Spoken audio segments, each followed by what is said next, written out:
And welcome back to Phillip Island. Spokes.com.au presents round 6 of the 2019 Motul Pirelli Australian Superbike Championship. We are getting ready for the last race for the Blue Crew Oceania Junior Cup. 2 races so far this weekend, 2 different winners and plenty of racing action, Mark Brax. But we did see a red flag stoppage cause an early end to race number 2. A couple of riders went down.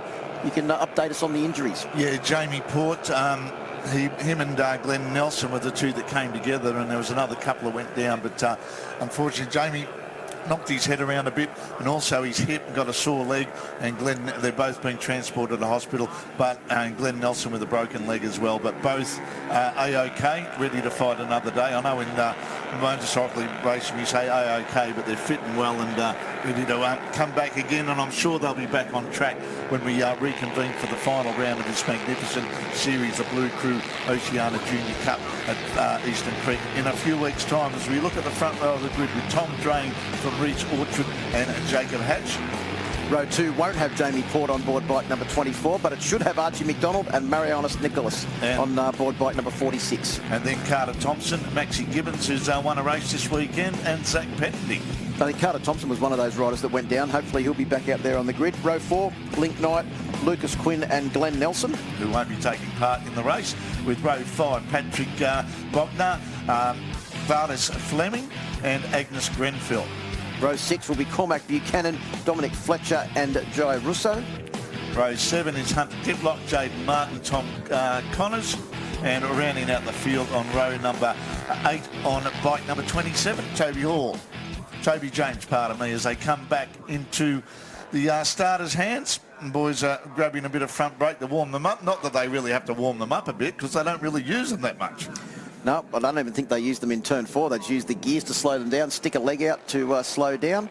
There's Marianus Nicholas on board bike number 46. Can't believe he's a big Valentino Rossi fan, and he hasn't got a Valentino Rossi AGV helmet on there, Braxy. Might be there waiting for another day to grow into. But we get ready for our race start of 6 laps for the final leg of the Blue Crew Oceania Junior Cup. Well, red flag is about to leave the front of the grid.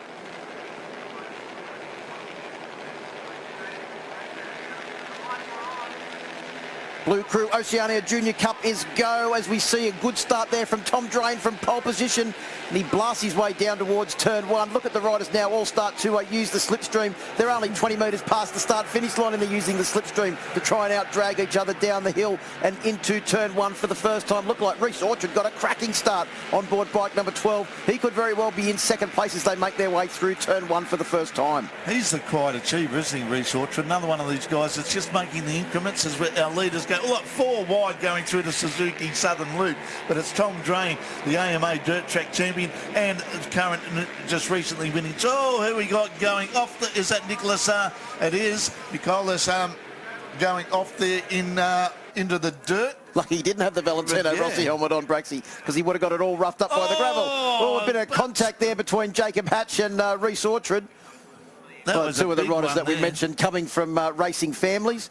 As Hatch has a big look down the inside. I think he moves up into 3rd place there. Are we going to have a 23-bike freight train for the final instalment of this Blue Crew Oceania Junior Cup? Well, why not? We've had it plenty of times this year. Why not make it again? As Max Gibbons on board bike number 31. How's the style? Yeah, they've got a great lot of style, and I tell you what, I've got to take my hat off to MA, Damien Cudlin, who's the rider coach, and everybody else concerned in this, from Trevor Manley, who prepares the bikes with his merry band of volunteers that help out to transport these bikes around. For $7,700 it was this year. It'll probably be a similar price next year. That's your bike supplied for the year. Your leathers, your boots, your gloves, thanks to AGV, Racondi Leathers, everybody else that's been involved in this. It's been a marvellous concept and an extension of what the junior racing has been like for a few years. And I can't wait to see the graduates from this year's academy move forward into Supersport 300, Asia Talent Cup, Red Bull Rookies Cup next year, and a whole new group of riders come in to take up those positions that have been vacated. Once again, the class is oversubscribed for 2020. Yeah, well, we'll again see these guys march up the ranks, and we've seen kids this weekend on triple duty, not just double duty in different classes, but this class, the Yamaha Motor Finance R3 Cup and the Yamaha Motor Insurance Supersport 300s. So it is, well, it was Gibbons on 31 that led onto the start-finish straight. He's now been relegated to second. Probably make that third, maybe even make that fourth now as they come down into turn one. I think you'll find it is Jacob Hatch that was taking up the lead, but Gibbons has gone back to fourth place and back up into the lead in 3 slipstream manoeuvres on 1 straight. I love the certainty of this class, Phil. Yeah, we will change leaders every corner. Which is the uncertainty of who's going to lead. Oh, there was that bike number 12. That was Reese Orchard having a double bite of the cherry going into Suzuki Southern Loop there as they come out onto Kawasaki back straight and head down to turn number 4 on their second lap of this 6-lap journey. He certainly takes after his dad. He's not going to wait for a second invitation. No, not at all. Not at all. And he's got a good learner in his father, Dino.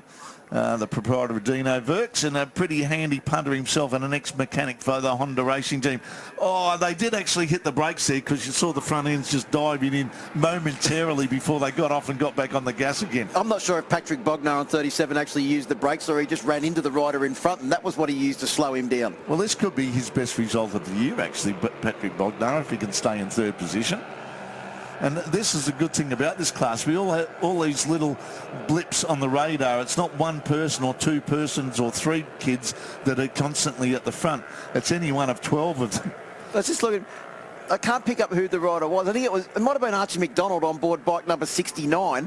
He just come charging up the hill, went past about 3 or 4 people on the way around the outside into the hay shed, and he's now moved up.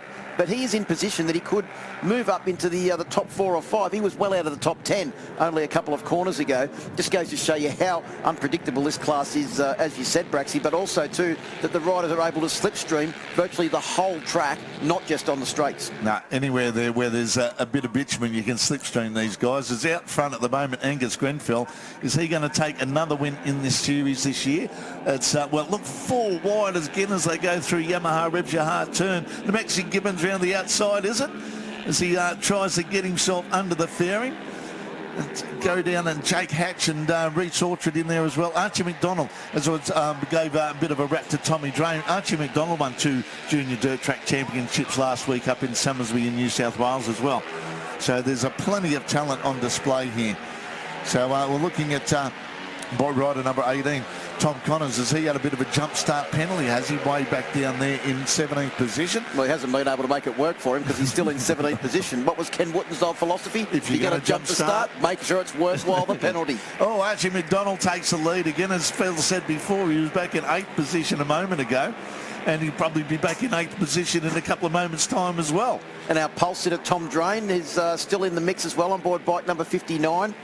Rider, as you mentioned, Braxy, with, I think, AMA Dirt Track Championships to his name as well. Yeah, great family, great young kid too, actually. And he was another one that won the a couple of Australian Dirt Track Championships last weekend as bike number 36, Angus Grenfell, who is actually going for the Red Bull Rookies tryout soon. And we must say a number of these kids are actually heading off after the Grand Prix to head to the Asia Talent Cup tryouts in Sepang. I couldn't believe how many of them were actually in that final group of people that have been passed for the tryouts. There's a lot of people going for the tryouts, obviously, but so many of them are from the Blue Crew Oceania Junior Cup.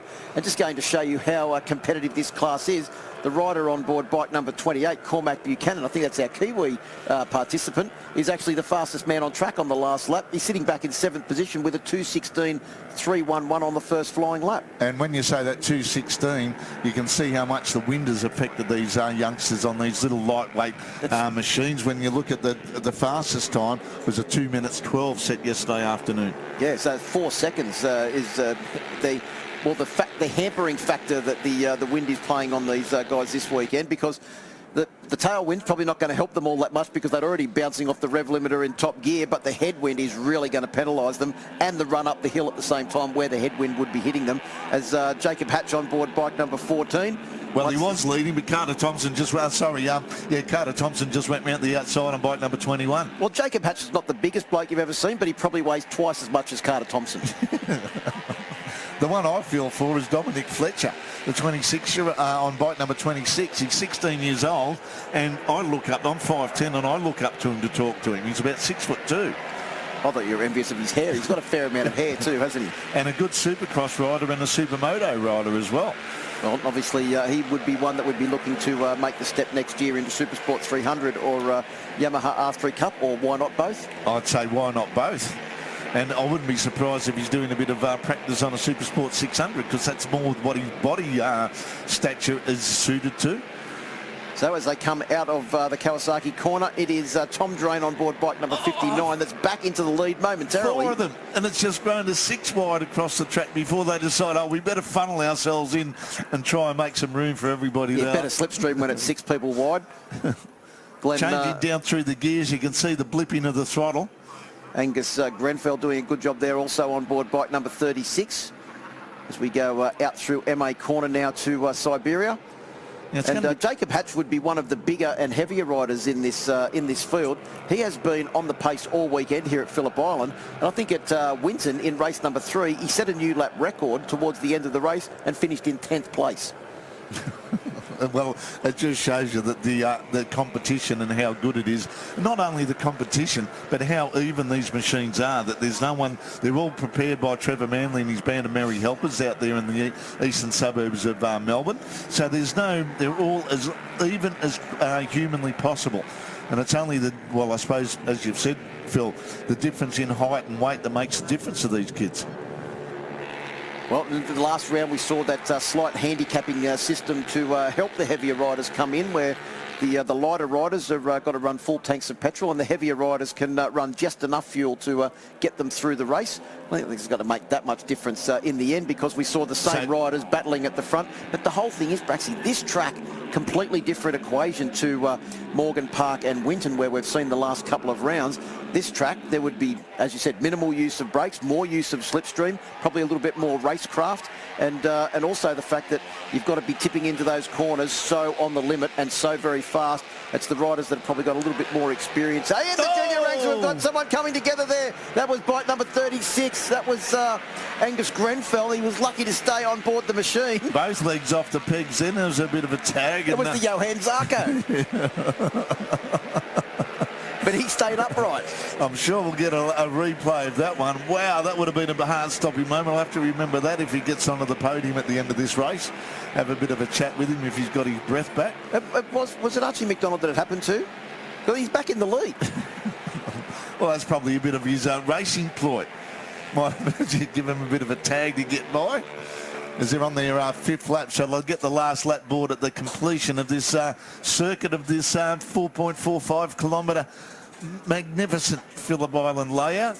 And I love the body language of these kids as they get off the bike and use their body to steer the machine into the corners. At the moment on bike number 31, we've got Maxie Gibbons leading the way. 37, is it?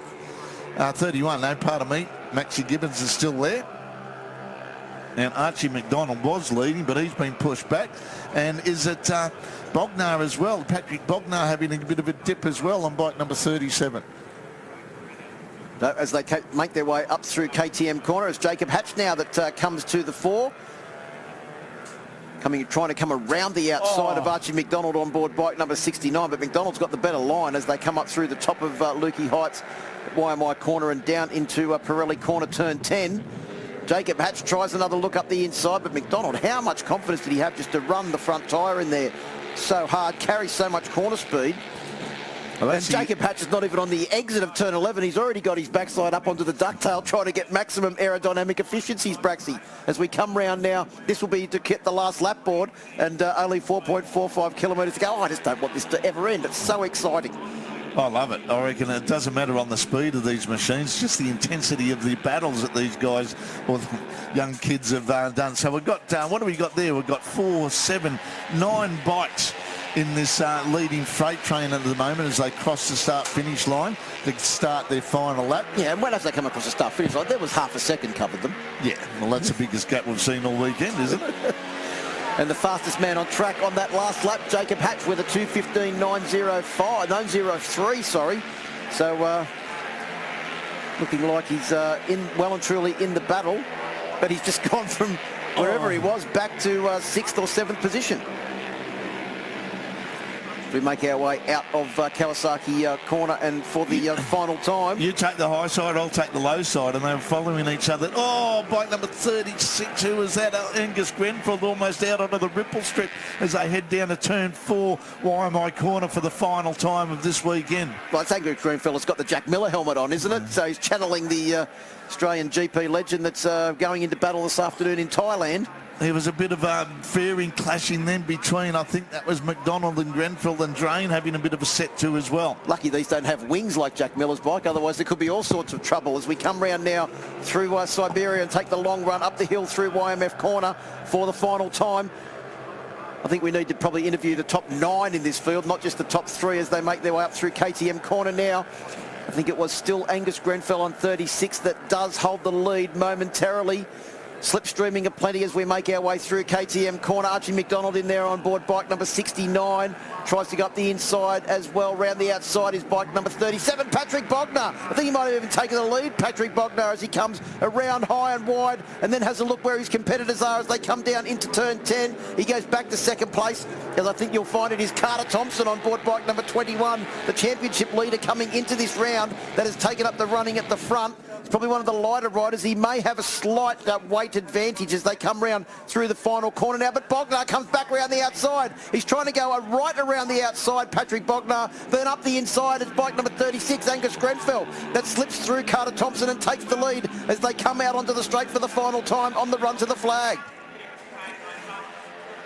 It is currently 36, Angus Grenfell that leads. Pulling out the slipstream is Carter Thompson. Carter Thompson looks like he's going to try and take the win. He does. He takes the win as they come across the line. Carter Thompson on board bike number 21.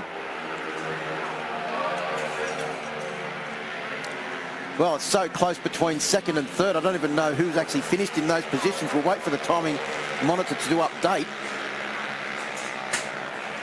I think you'll find Tom Drain may have got 4th position. Angus Grenfell looks like he may have got 2nd position only just. There is literally thousandths of a second between Angus Grenfell and Max Gibbons as they came across the line.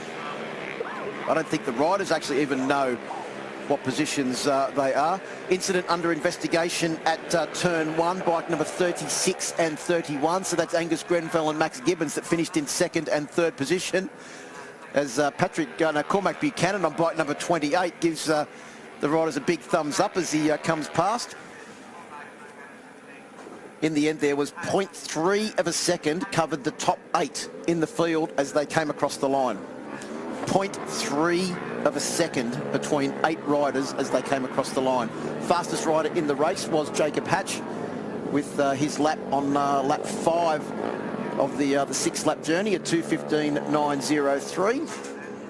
And I think you'll find that Carter Thompson will maintain his points lead over Angus Grenfell and Tom Drain, taking that win 0.015 of a second over Angus Grenfell and Max Gibbons. In 3rd place, Tom Drain in 4th, Archie McDonald in 5th, Cormac Buchanan in 6th, Jacob Hatch in 7th, Bogner in 8th, Reece Orchard in 9th, and Lucas Quinn rounding out the top 10, with Varis Fleming in 11th, Zach Pettendy in 12th, Lincoln Knight in 13th, Jaden Martin and Jai Russo rounding out the top 15, with Tom Connors, Dom Fletcher, Toby James, Hunter Diplock and Marianus Nicholas unfortunately not finishing the race. Murray, it looks like most of the riders are ready and they're with Mark Brax. 3rd in the race and 3rd overall for the round. You must be pretty happy. Yeah, it was a tough race. It's hard to it's hard to position yourself in the race because it's such a long slipstream down the straight. But yeah, I'm happy, got on the podium again. Yeah. Well, you're slipstreaming all around the place. It's not only the straight, isn't it? Yeah, basically like everywhere except for turn 4 and turn 10. But yeah, it's so much fun. Mate, have a good one. Hopefully we'll see you at Eastern Creek in a couple of weeks' time to try and take another win as well like you did yesterday. Well done. Thank you.